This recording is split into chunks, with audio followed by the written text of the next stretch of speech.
시골 의사 박경철이 병원 풍경을 통해 바라본 우리 삶의 이야기. 그는 의사로서, 아니 의사이기 때문에 수많은 가슴 아픈 사연들을 지켜봐야만 했는데 그 하나하나의 인생이 저마다 감동이 되고 위로가 되고 희망이 되었다. 이들의 아픔과 고통이 바로 나 자신의 몫이 될 수도 있다고 믿기에 이웃의 손을 잡아주고 싶다는 시골의사 박경철의 가슴 따뜻한 세상 이야기. 그 속으로 들어가 보자.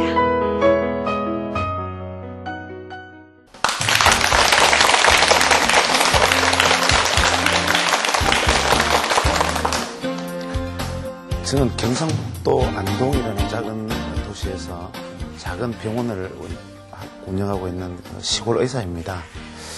일전에 제가 의사로서 겪었던 일들에 대한 혹은 환자로서 저와 함께 동행했던 분들에 대한 이야기를 우연하게 에세이집으로 엮었던 일이 있었는데 그 에세이집이 시작점이 되어서 오늘 이 자리에서 감히 소중한 시간을 제가 할애받고 이런 말씀을 드릴 기회가 주어진 것 같습니다.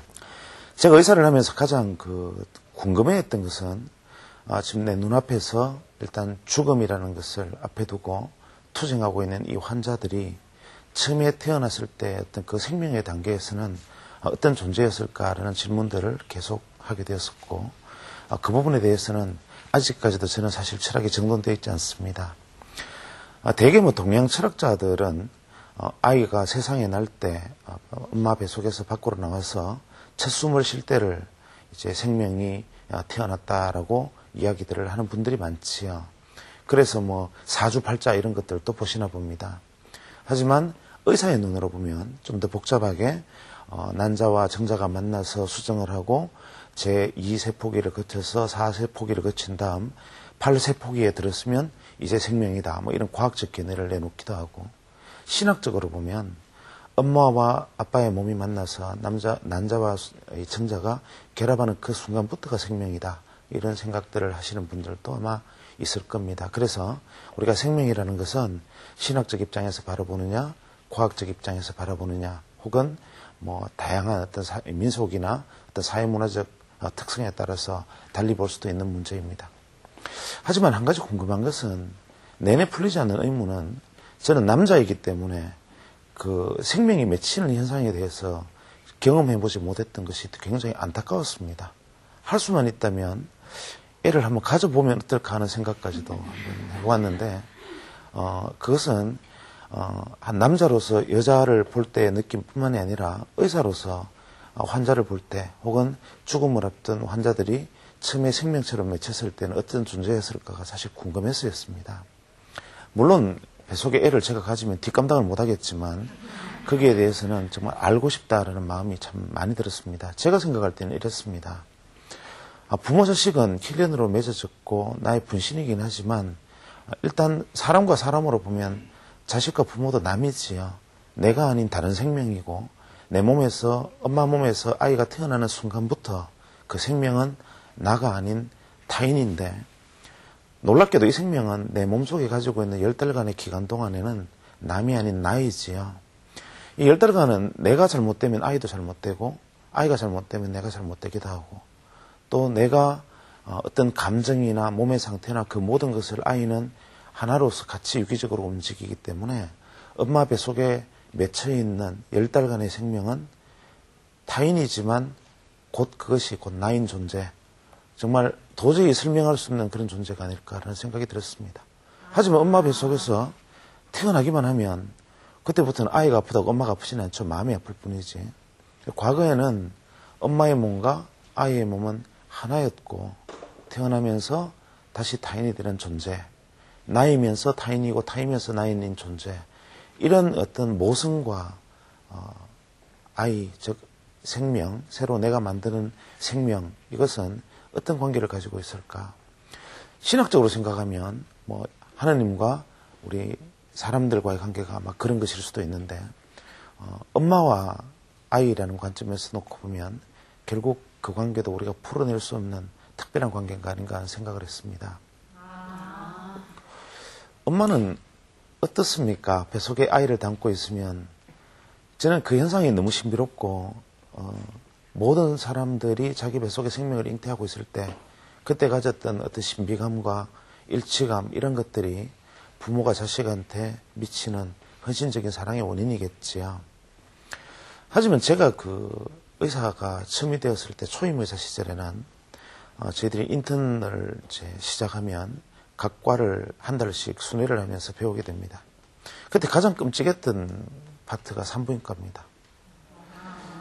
산부인과를 가면 다른 과는 대부분 낮에 근무를 하고 밤에 앉아서 쉬면서 일을 하게 되는데 산부인과는 밤에가 바쁩니다. 어떨 때는 왜 여자들은 밤에 애를 꼭 낳아야만 하나, 왜 이렇게 이 억울한 인턴들이 잠을 자지 못할 정도로 이렇게 밤마다 나를 괴롭히는가. 한 달 내내 하루에 30명, 40명의 아이를 받아내면서 나중에는 점심시간에 복도를 지나가다가 배부른 산모가 지나가면 저 산모도 좀 있으면 몇 시간 이내에 또 나를 괴롭히러 산실로 들어오겠구나 이렇게 생각을 하기도 했는데 그만큼 이제 이 타자, 즉 다른 사람과 실제 나라는 것은 그만큼 거리가 있는 존재이겠지요. 어쨌거나 그렇게 해서 맺어진 엄마와 아이의 관계라는 것은 참 지켜보는 사람의 입장에서는 특별했습니다.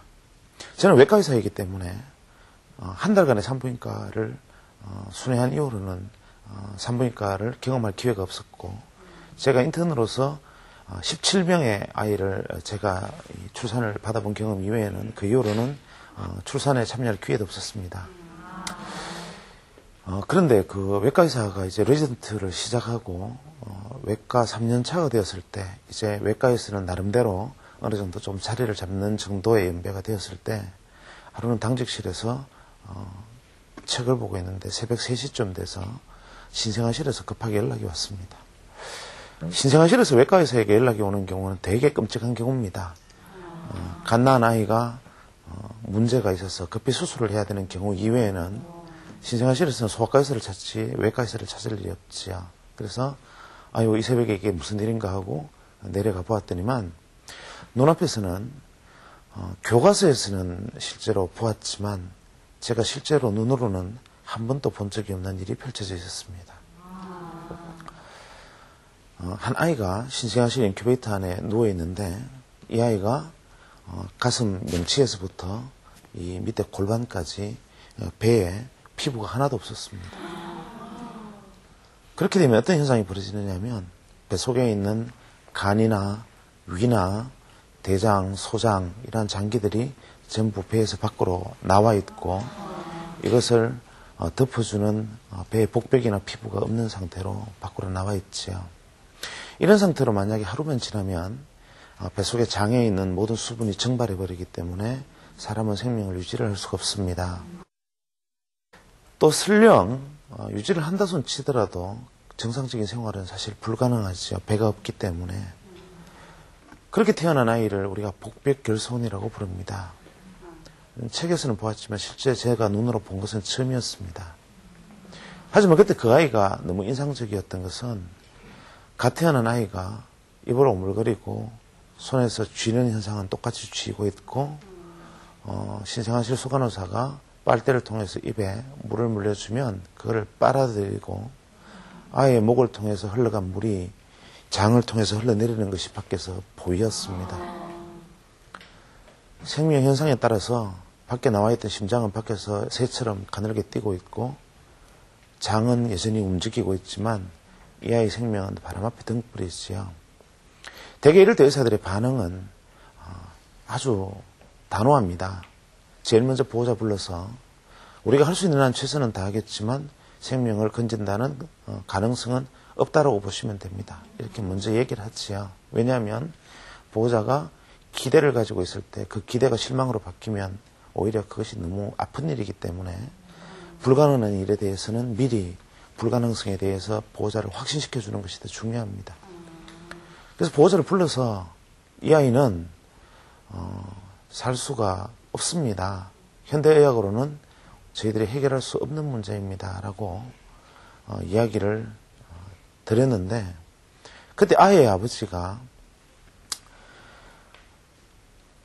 아무런 말도 하지 않고 선생님 하실 수 있는 한 그래도 최선을 다해 주십시오. 라고 얘기를 했을 때 그 눈빛이 너무 간절했고 저희들도 비록 처음으로 본 일이긴 하지만 이렇게 넘기는 물이 목으로 흘러내리는 게 밖에서 보이고 무언가 손에 쥐어주면 쥐고 있는 이 아이를 아무것도 해보지 않고 그대로 24시간 후에 덮어버린다는 게 있을 수 없는 일이다 해서 그때 당시에 우리나라에는 치료 경험이 없었는데 외국 저널에서 치료 방법을 찾은 다음에 어떻게든지 살려보려고 새로운 시도를 했습니다. 배에다가 이 고어텍스라는 이 주머니 천을 가지고 없는 배 부분을 이렇게 크게 타원형으로 뚜껑을 만들어서 배에 덮고 남아있는 양쪽 옆구리에다 그걸 꿰매가지고 그것이 이제 배의 피부의 역할을 하게끔 만들고 또 그 천 바깥쪽에는 바셀린을 발라서 수분이 증발되지 않게 해서 일단 배를 감싸주는 치료를 하면서 지켜보았지요. 외국의 사례에서 그때 당시만 해도 100명의 환자가 발생하면 한 97명 정도가 사망했다라고 이야기를 했고 우리나라에서는 경험이 없었습니다. 그렇게 일단 치료는 시작이 되었고 보호자는 최선을 다해달라는 요청을 저희들한테 했는데 문제는 그 다음 날이었습니다. 그날 새벽에 출산을 한 아이 엄마가 아픈 몸을 이끌고 슬리퍼를 신고 아주 퉁퉁 부은 몸으로 신생아실 앞에 나타나서 그때부터 신생아실 앞에 문 앞에서 자리를 지키기 시작했습니다. 보호자가 계신다고 해서 어떠한 도움도 되지 않으니까 그냥 엄마는 지금 환자시니까 가서 누워 계시라고 누차 당부를 했지만 엄마가 내가 낳은 생명이 지금 생과 사의 기로에서 저렇게 사투를 벌이고 있는데 내 아이를 두고 내가 혼자서 침대에 몸을 눕고 있을 수가 없다 해서 엄마가 그 젊은 엄마가 신생아실 문 앞에서 그 딱딱한 플라스틱 의자에 지금 방청객이 앉아 계시는 것 같은 의자에서 24시간을 거기에서 앉아서 자고 앉아서 계속 기도만 하면서 그렇게 며칠 동안을 계속 밤을 새웠습니다. 아무리 설득해도 그게 불가능했지요.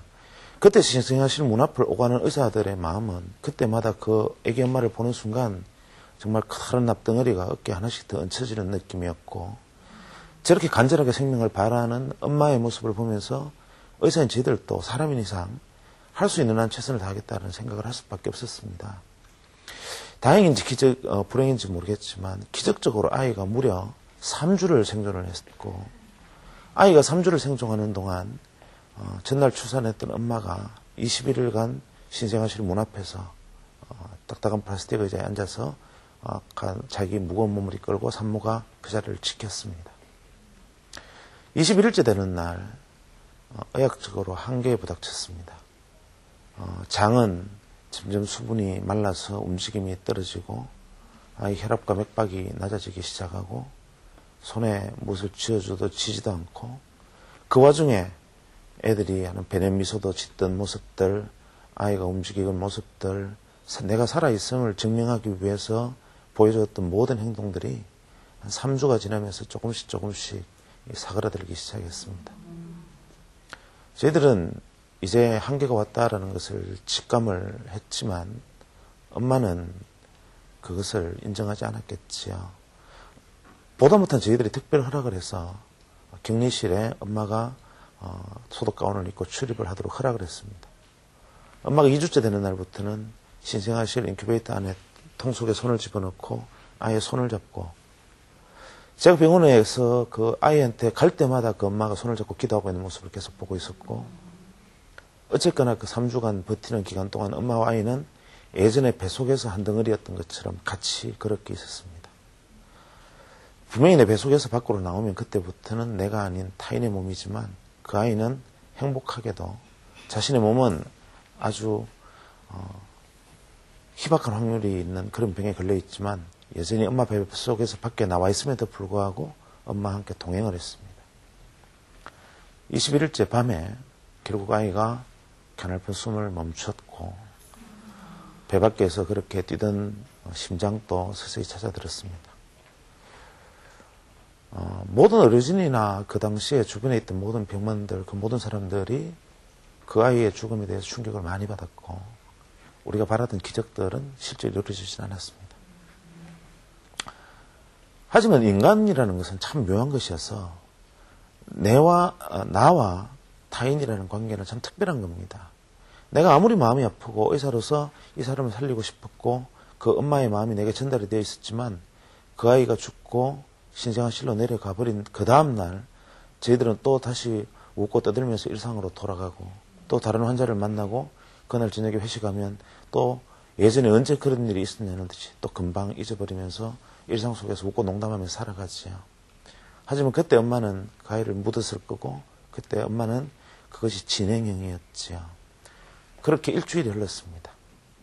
저도 잊어버렸고 병원의 모든 어르신들은 그 가슴 아팠던 사건들이 언제 있었나라고 머릿속에서 지워진 시간이었습니다. 일주일째 되는 날 사무실로 편지가 왔습니다. 아이 엄마가 저에게 쓴 편지였고 편지의 내용은 지난 3주간 내 뱃속을 떠났던 아이가 다시 내 품에서 있는 것과 똑같이 있게 허락해 주신 어르신에도 감사를 드리고 또 그 3주간의 기간을 연장하게 해준 하느님에게도 감사드린다. 그렇지만 지금 현재 내가 가장 고통스러운 것은 아직 내 몸에서 분리되어 있지 않다고 생각했던 생명이 떠났다는 것. 그 다음에 내 아이가 세상에 태어나서 아직 단 한 번도 사람으로서의 어떤 모습이나 그 외에 자기가 사회를 경험하지 못하고 혼자서 아무도 손을 잡아주지 못하는 것으로 혼자 외롭게 떠났다는 사실이 너무나 고통스럽다. 그래서 비록 내가 믿는 신념에는 어긋나지만 내가 나중에 어떠한 벌을 받게 될지는 모르지만 내가 낳았던 그 내 몸이 내 아이가 그 먼 길을 혼자서 떠나는 것은 내가 차마 견딜 수가 없어서 나는 이 아이의 손을 잡아주기 위해서 나도 같이 떠나고 싶다. 이런 내용의 글이 적혀 있었습니다. 그 보는 순간의 느낌이 이거 큰일 났다라는 생각을 했고 그 아이의 어머니 원무과에 연락을 해서 빨리 그쪽으로 연락을 해보라 해서 연락을 취하니까 이미 그 전날 아이 엄마가 목을 맸습니다. 사실 그 사람이 자기 목숨을 버린다라는 것은 어떤 경우에도 용납되지 않는 겁니다. 그 내 아이의 생명이 소중한 만큼 아이 엄마 입장에서는 또 자기를 낳아준 부모에 대한 또 소중함이 있었어야 될 것이고 현재 내 눈앞에 보여지는 모든 것들이 소중하다면 결국 내가 존재하게끔 되어 있는 이 모든 것들도 소중하고 그것이 가치 있는 것이지만 그렇게 이성적인 것과 바꿀 수 없는 것이 바로 부모와 자식이었나. 그때 이후로 제게 궁금하게 숙제처럼 던져졌던 것이 바로 엄마와 아이는 어떤 존재였나. 그것이 그 이후로 생명이라는 것에 대한 주제를 머릿속에 담게 만드는 초임의사에게 큰 영향을 미쳤던 하나의 어떤 사건이었던 것 같습니다. 그 다음에 두 번째로는 제가 말씀드리고 싶었던 것이 남자와 여자, 연인, 이런 남녀 간의 사랑입니다. 앞서 말씀드렸던 이 부모 자식 간의 어떤 관계도 결국은 사랑하는 남녀가 만나야 이루어지는 것이고 어떻게 보면 부모와 자식에 앞서서 남자와 여자, 그 연인 간의 사랑이 존재해야만 부모라는 형태가 존재하는 것이라고 보면 우리가 생각할 때 좀 얄팍하고 좀 속되게 보이는 이 남녀 간의 사랑이 어떻게 보면 이 부모 자식 간의 사랑보다 더 윗길에 있는지도 사실 모르겠습니다. 대개 요즘은 젊은 많은 사람들이 좀 20대 혹은 그보다 더 젊은 심지어 10대까지 사랑이라는 말을 입에 올리는 것들을 보면 실제 이분들이 사랑을 하는 것인지 아니면 반한 것인지를 모르고 사는 게 아닌가라는 생각을 참 많이 해보게 됩니다. 실제 일선에서 진료를 하면서도 느끼는 많은 일들도 있을 수 있고 제가 사회에서 사회인으로서 제가 느끼는 일들도 있지만 요즘은 감히 그 사랑이라는 말의 의미를 과연 얼마나 알고 있을까라는 회의적인 느낌이 들 때가 있었습니다. 제가 외과 트레이닝을 마치고 전문의를 이제 과정을 끝내고 서울에 있는 모 종합병원에 근무를 할 때였습니다. 비가 이렇게 많이 내리는 날 경부고속도로에서 사고가 났습니다. 중앙선을 넘은 그 트럭 한 대가 맞은편 반대편 차선을 달리던 승용차를 덮쳤습니다. 그 승용차에는 20대 중반에 후반에 여자분이 혼자 운전을 하고 계셨고 그 덮친 트럭 운전수는 잠시 졸아서 한 여자의 운명을 완전히 뒤집어 놓았습니다. 여자분은 그 당시 외국계 은행에 근무하시고 여성지에서 인터뷰를 할 정도로 그 나이에 비해서 상당히 빠른 성취를 하면서 소위 말해 커리어 우먼으로 굉장히 각광받는 참 전도양양한 아주 분이었고 외모도 눈부실 정도로 아름다운 사람이었습니다. 참 지금도 인상에 아주 강하게 남아있는 분인데 이분이 응급실에 처음 실려왔을 때는 이 환자가 남자인지 여자인지 구분이 되지 않을 정도로 처참하게 뭉개진 상태였고 가장 문제가 됐던 것은 가벼운 뇌출혈과 복부에 장기 출혈이 좀 있었지만 제일 문제가 되는 것은 왼쪽 다리가 무릎 아래쪽부터 전부 짓눌려서 사용할 수가 없는 지경에 대해서 실려왔다는 겁니다. 응급실에서 이런 환자를 만났을 때 의사들이 내리는 순서는 제일 먼저 숨을 쉬게 하고 두 번째는 피를 멈추게 하는 것이 순서입니다. 뇌에서 나는 피는 그렇게 심각하지 않았기 때문에 기다리면서 지켜보면 될 것 같았고 복부는 피의 양으로 보아서 우선순위에서 뒤로 좀 밀렸고 다리가 지디겨져서 흘러내리는 피는 신속하게 처치를 하지 않으면 이 환자는 목숨을 잃을 수밖에 없는 상황이었고 환자는 의식이 전혀 없었습니다. 급작스러운 사고였기 때문에 환자의 인적 상황이나 그 외에 아무것도 알지 못하는 상황에서 다리를 절단하는 수술을 결정을 해야 하는데 이 상황에서 의사라는 직업을 가진 사람들이 심각한 고민에 빠지게 됩니다. 세속적으로 계산적으로 생각을 하면 이제 27, 8세로 보이는 젊은 여자분의 다리를 임의로 절단하면 회복된 환자가 내 다리를 임의로 절단하는 부분에 대해서 책임을 지라는 얘기를 할 수도 있고 설령 법적으로는 문제가 되지 않는다 하더라도 심정적으로 내가 다리를 절단하는 부분에 있어서 왜 내 동의를 받지 않았느냐라는 원망을 평생 들을 수도 있습니다. 보호자의 동의가 없이 이런 결정을 내릴 수 있는 경우는 없지요. 그런데 문제는 시간이었습니다. 수술 시간이 한 20분에서 30분만 지체되면 이 환자는 생명을 잃을 수밖에 없는 상황이고 보호자는 저희들이 알 수가 없었습니다. 어쩔 수 없이 그 당시에 응급실에 있던 근무자들이 연대 서명을 해서 연대 책임을 지기로 했습니다. 수술 서약서 뒷면에 외과과장 박경철, 그다음에 외과 전공의 이름 누구누구 다수 쭉 적고 간호사 모든 사람들 심지어 모든 거기에 가담했던 의료진 10여 명이 수술 동의서를 대신 작성을 했습니다. 문제가 생기면 우리가 책임을 지겠다라는 각서였죠. 어쨌거나 사람을 살리고 봐야 되니까 그 상태로 수술실로 들어갔습니다. 정말 마취가 이루어지고 수술 준비가 끝나서 수술이 시작되기 직전까지만 해도 보호자가 도착하기를 간절히 바랬습니다. 그렇지만 보호자는 그때까지 도착하지 않았고 어쩔 수 없이 절개 수술이 진행이 됐습니다. 사람의 다리 하나가 절단되는데 15분이면 충분합니다. 불과 15분의 시간에 이분은 자신의 한쪽 다리가 없어지는 입장의 변화를 경험하게 됩니다. 어쨌거나 환자분은 왼쪽 다리가 사라졌고 그리고 생명은 구했습니다. 수술을 마치고 수술방에서 밖으로 나왔을 때에야 비로소 이제 보호자가 와 계셨고 다행스럽게도 보호자들은 저희들의 수술 결정에 대해서 전폭적으로 지지를 하는 생각을 가지고 계셨습니다. 환자는 중환자실로 옮겨졌고 중환자실에서 시간을 보내면서 회복기에 들어갔는데 이틀 만에 의식을 회복한 환자가 받았을 충격은 우리가 생각하는 것과는 참 많이 다를 겁니다. 전도유망하고 자신의 미래에 대해서 정말 지금까지 최선을 다해 살아왔던 한 사람의 어떤 젊은 여자분이 어느 날 눈을 떠보니 머리는 붕대를 감고 배는 20cm 절개가 되어서 장이 잘려져 있고 한쪽 다리는 사라진 상황을 누가 받아들이겠습니까? 정신적으로도 문제가 생기기 시작했고 자기 자신의 운명에 대해서 절망, 그 다음에 자기 자신을 가해한 트럭을 운전하신 분에 대한 정오와 같은 감정들이 정말 그 환자분 주변을 맴돌았지요. 유령현상이라는 게 있습니다.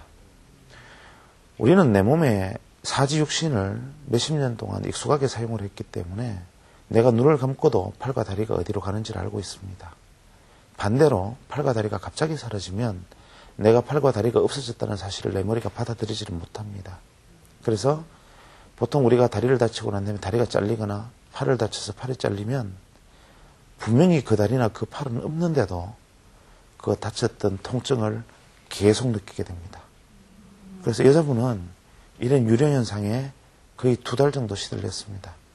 밤만 되면 잠만 들면 다리가 아파서 너무나 고통스럽게 식은땀을 흘리면서 통증에 잠을 깨는 거지요. 다리가 없다는 사실을 받아들이지 못하기 때문에 그렇습니다. 이 유령현상이 없어지는 것은 내 다리가 없어졌다, 이제는 어쩔 수가 없어 하고 자기 마음이 받아들이는 순간 이 유령현상이 사라집니다. 자기가 왼쪽을 만졌을 때 다리가 없다. 그 다음에 중환자실에서 일반 병실로 옮겨졌을 때 침대에서 정말 100번, 200번씩 떨어집니다. 왜냐하면 내가 왼쪽 다리가 있는 것이 익숙하기 때문에 왼쪽 다리로 내려서다가 넘어집니다. 이런 일을 계속 반복을 하면서 자기 스스로 그것을 받아들여야 하는데 그 상황을 받아들이지를 잘 못했습니다. 아마 저라도 그랬을 겁니다. 그런데 이분에 있어서 가장 큰 문제는 무엇이었느냐 하면 나중에 알고 보니까 결혼을 2달 앞두고 있었어요. 그 약혼자 되시는 분이 처음에 병실 앞에 나타났고 수술실 앞에서도 두 손 모으고 있던 그 남자분이 약혼자라는 걸 나중에 알았고, 이 약혼자 되시는 분이 수술이 끝난 다음에 저를 찾아와서 수술 경과나 환자 경과에 대해서도 아주 간절한 눈빛으로 어떻게 생명만 구할 수 있게 해달라고 말씀을 계속하고 얘기를 했지만, 저희들의 어떤 통속적이고 얄팍한 관심은 무엇이었느냐 하면 과연 저 상황에서 두 사람이 끝까지 결합할 수 있을까, 그렇게 가야 할 텐데 과연 가능할까, 이런 통속적인 관심들을 가지게 됐지요. 아니나 다를까 여자분이 중환자실에서 일반 병실로 옮겨지고 좀 시간이 흐른 다음부터 그렇게 매일 병실 앞을 지키던 남자분의 모습이 보이지 않았습니다. 2달 만에 퇴원을 하면서 바지를 입고 퇴원하겠다고 인사를 하러 제 진료실에 들렀는데 아직까지 목발이 익숙치 않으니까 목발을 들고 바지를 입고 제 방에 왔을 때 한쪽 다리가 바람에 펄럭펄럭 하는 게 참 가슴 아프고 안타까웠고, 두 번째, 약혼자는 어떻게 되셨나요? 라는 말이 목구멍에 이만큼 올라오지만 차마 물어볼 수가 없었습니다. 결과는 짐작대로였기 때문에 이분은 자신의 삶과 미래, 사랑하는 사람을 동시에 잃어버린 거지요. 그렇게 퇴원하시고 한 2번 정도 병원에 들린 다음에는 이제 목발 짚는 게 아주 익숙해졌어요. 그 다음에 자기가 다리가 없어졌다는 상황을 받아들이고 그 다음부터는 이 유령현상에 시달리지도 않고 아주 이제 보통의 모습으로 돌아가고, 그 이후로는 저한테 외래에도 찾아올 일이 없었습니다. 이제는 이제 재활에만 신경을 써야 되고 외과 의사를 찾을 일은 없었지요. 그렇게 또 시간이 흘렀습니다. 한 6개월 정도의 시간이 흐른 다음에 이분이 외래에 다시 나타났습니다. 저는 그때 외래 이름이 뜨는 것을 보고 수술 자리가 잘못되었나, 혹은 무슨 합병증이 생겼나 하면서 궁금해하면서 들어오시라고 얘기를 했는데 나타난 모습이 너무나 놀라운 모습으로 나타났습니다. 병원을 떠날 때 마지막으로 제가 인사를 할 때만 해도 이 세상의 모든 것을 잃어버린 사람만이 지을 수 있는 표정, 내가 가진 모든 것을 뺏기고 미래의 희망은 조금도 없는 사람만이 가질 수 있는 그 어두운 표정으로 떠나갔던 분이 진료실 문을 열고 들어오면서 너무나 밝은 목소리로 큰 소리로 인사를 하면서 진료실 문을 열고 들었었는데, 저는 그 순간에 그 모습을 보고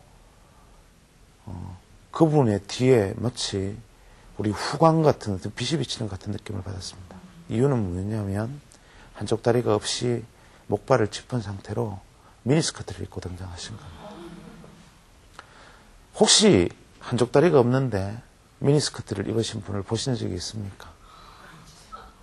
이것은 무엇이냐면 나는 내게 주어진 난관이나 고난을 또 내가 인간으로서 받아들일 수 있는 이 상황을 내가 스스로 극복했다라는 자기 선언이 있지요. 그분이 미니스커트를 입고 남들에게 아름다운 다리를 구경시켜 주겠다는 것이 아니라 비록 다리 2개가 있는 당신들은 나를 한쪽 다리가 없는 사람이라고 보겠지만 나는 그 한쪽 다리가 없는 그 상황을 스스로 극복했고 스스로 일어섰다 라는 선언을 하고 있는 것이었습니다. 참 인상적이었고 놀라운 모습이었고 너무나 뜻밖이었습니다. 어쨌거나 놀란 가슴을 가라앉히고 잠깐 의자에 앉으시게 한 다음에 어떻게 찾아오셨느냐고 이야기를 하는 순간에 뒤에서 또 누가 문을 열고 들어왔습니다. 예전에 중환자실을 지켰던 그분의 약혼자였습니다. 이분의 손에 한 달 후에 두 사람이 결혼을 하겠다는 청첩장이 들려 있었고 저한테 그 청첩장을 전하러 진료실을 들린 겁니다. 중환자실에서 중간에 사라졌던 이유는 외국에 이미 회사에서 파견 가기로 예정이 되어 있었기 때문에 사랑하는 사람을 두고 어쨌거나 생명이 구해서 일반 병실에 옮겨지는 것을 보고 자기는 어쩔 수 없이 출장을 다녀온 거고 그 이후에도 꾸준히 이 여자분의 옆에 서서 미니스커트를 입고 당당하게 설 수 있도록 한쪽 어깨를 내밀었던 거지요. 그 다음 달 두 사람이 결혼식을 올렸습니다. 눈부시 하얗게 웨딩드레스를 입고 발장을 끼고 결혼을 했을 때 사랑, 우리가 흔히 말하는 사랑들, 남자 여자 만나서 3일만 지나면 사랑한다 그러고 5일만 지나면 헤어지자 그러는 요즘 무섭과 진짜 사랑이라는 것이 어떤 것인지를 보여준 그분들의 모습을 빗대어 생각해 보면 정말 사랑한다는 것이 어떤 것인가 스스로도 한번 좀 돌아보게 됩니다. 나는 내 아내가 한쪽 다리가 갑자기 사라지면 과연 저런 헌신을 보여줄 수 있을까 스스로 질문을 해보게도 되고 또 내가 사랑하는 사람들에게 어려운 일이 닥쳤을 때 나는 과연 저분들과 같은 모습으로 나는 저분들을 대할 수 있을까 스스로 한번 자문해 볼 수도 있는 그런 계기가 됐던 것 같습니다. 이런 부모와 자식, 남자와 여자 이런 소중한 사랑들은 분명히 가치가 있습니다. 하지만 또 그만큼 뚜렷한 대상이 있습니다. 부모는 자식이라는 대상이 있고 자식에게는 부모라는 대상이 있지요. 연인이라면 사랑하는 사람이라는 상대가 또 존재합니다. 하지만 또 그것보다 더 윗길은 대상이 없는 타인에 대한 사랑이 아닌가 생각합니다. 안동에 가면 성소병원이라는 작은 병원이 있습니다. 종합병원이긴 한데 서울에 있는 모 교회에서 지원을 하는 병원으로 알고 있습니다. 거기에 근무했던 제 친구에게 일어난 이런 일이 있었습니다. 친구가 응급실에서 한참 진료를 하고 있는데 역시 교통사고를 당한 한 여자분이 응급실로 실려왔습니다. 내부 장기에 후복막이라 그래서 콩팥 뒤쪽으로 출혈을 일으켜서 혈압이 60이나 70 정도 수준, 정상의 절반이죠. 까지 떨어진 상태로 응급실에 실려왔고 의식은 명료했지만 현재 이 출혈 상황을 개선하지 못하면 이 사람은 구할 수 없다는 것이 명백한 환자가 실려왔습니다. 안타깝게도 그 환자분은 이력이 아주 대단히 깊은 이력을 가진 분입니다. 안동에서 작은 개척 교회를 하시는 목사님의 동생이신데 안동 지역에서는 꽤 유명한 형제들이십니다. 이 두 분 형제가 목사님은 교회를 하시지만 이 여자분은 혼자 살면서 안동만 해도 이 혼자 사시는 독거노인들이 참 많습니다. 우리가 지금 보면 되게 많은 사람들은 부모와 자식 앞서 말씀드린 그 사랑에 대해서 의무와 희생, 봉사를 당연한 것으로 생각을 하지만 또 일부 정말 사악한 마음을 가진 사람들은 자기를 낳은 부모 혹은 내 혈육을 정말 내팽개친 분들도 많지요. 그런 분들을 혼자서 돌보면서 그분들과 결혼했다라고 말하면서 혼자서 그분들을 돌보는 삶을 살던 분이 그분이셨어요. 티코라는 작은 승용차가 있습니다.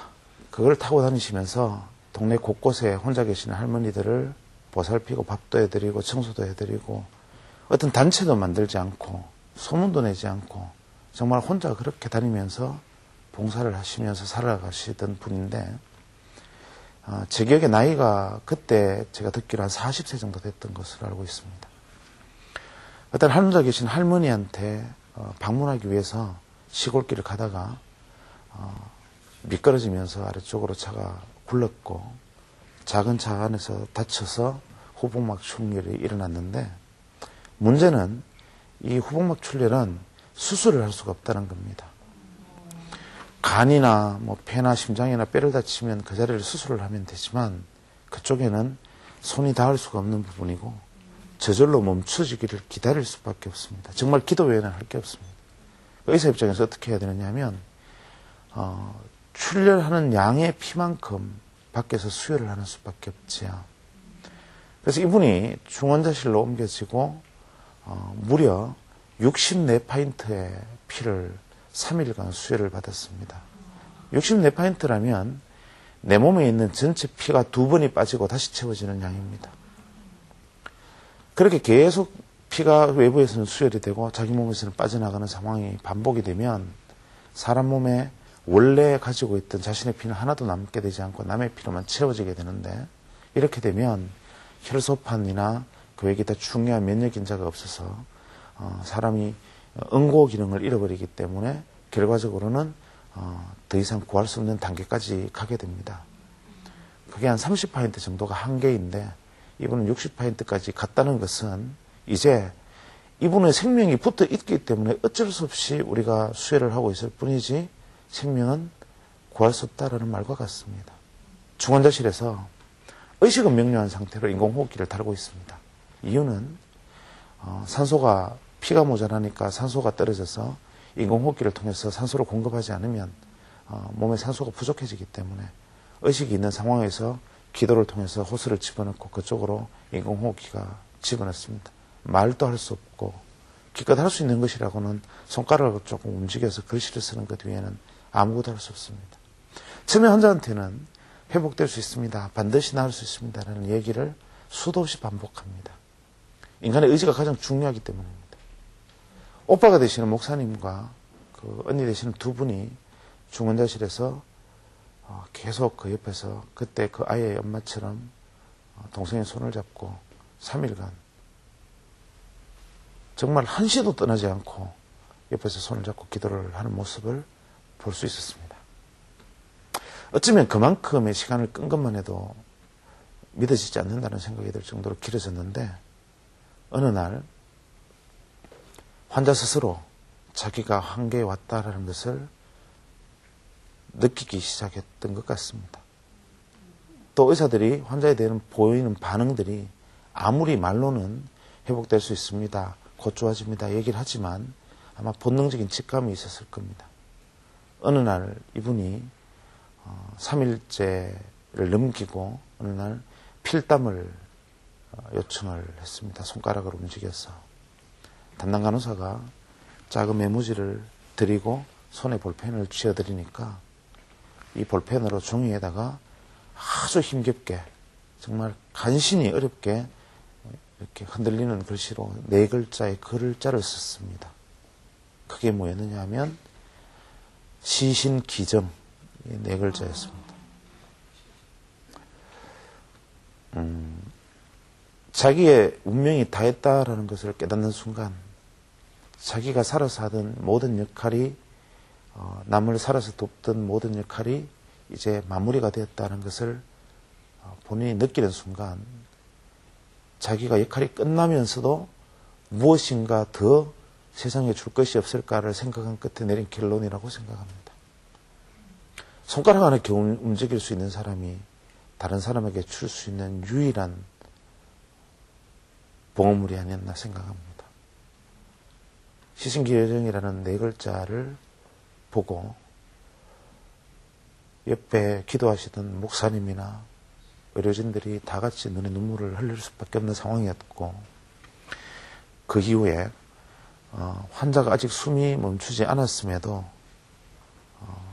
한쪽에서는 인공호흡기가 작동을 하는데 다른 쪽에서는 대학병원에 다이얼을 돌릴 수밖에 없었습니다.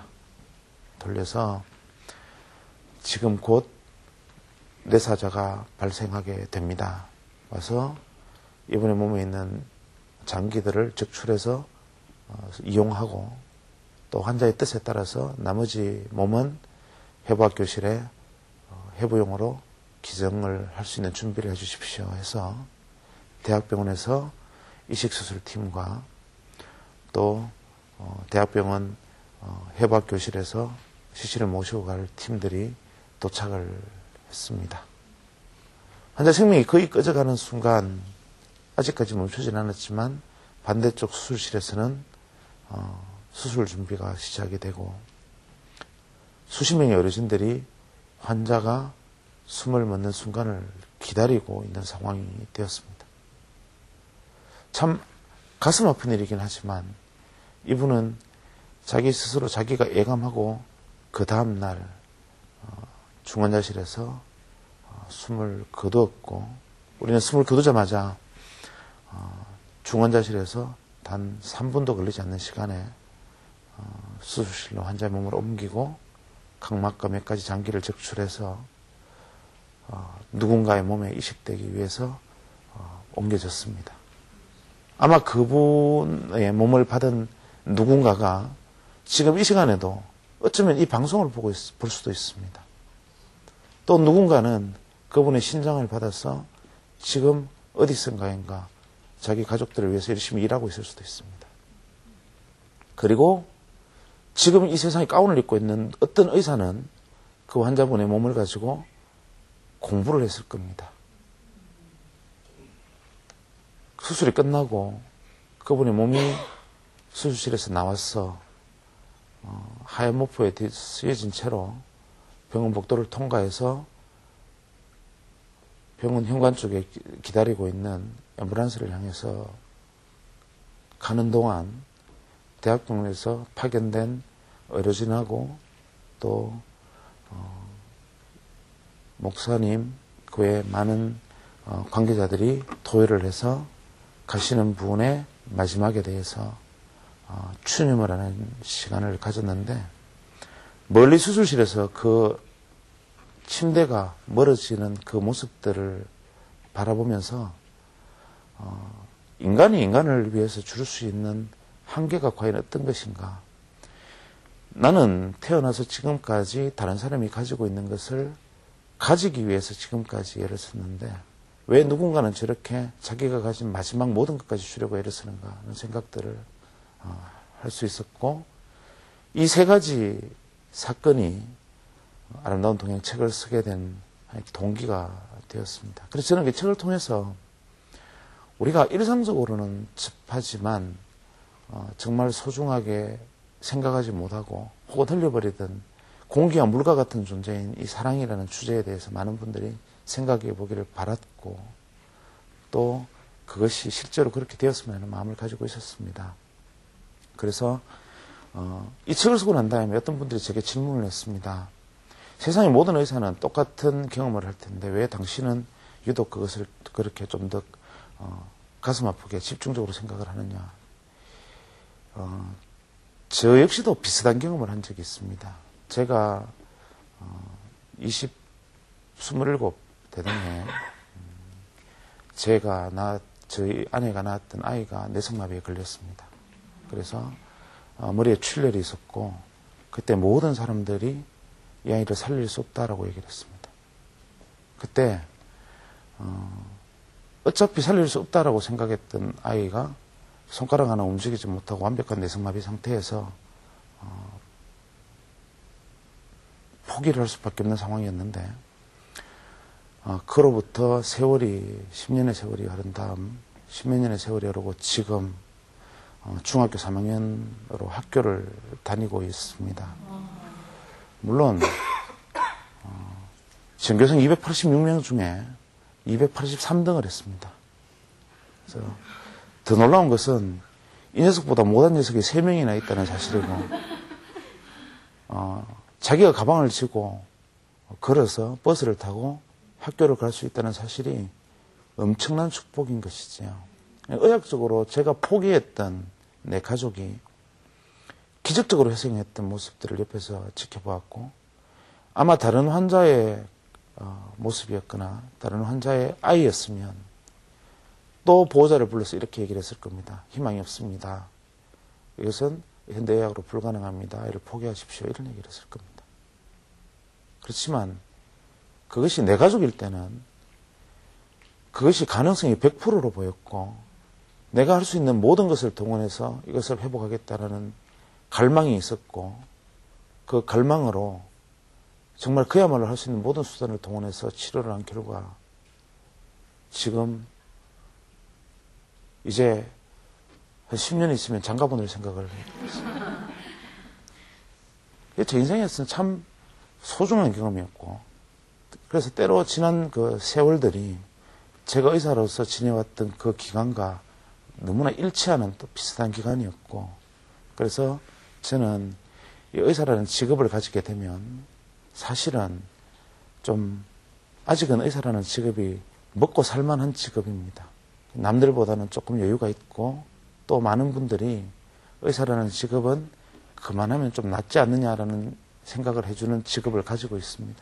그래서 이 직업을 가지고 혼자 밥 잘 먹고 너 혼자 잘 살아면 좀 곤란하니까 한 번쯤은 돌아볼 수 있는 기회를 만들어줄 필요가 있지 않을까 해서 아마 저한테 그런 일이 있었던 것 같고, 또 그것이 지금도 저는 제가 의사이기도 하지만 환자의 가족이기도 하고, 또 손길이 필요한 사람의 가족의 역할로서 동시에 서 있기도 했습니다. 그래서 그때 제가 같이 벼랑 끝에 서 있었던 분들의 어떤 심정을 아마 조금 더 이해를 할 수 있지 않았나 생각을 합니다.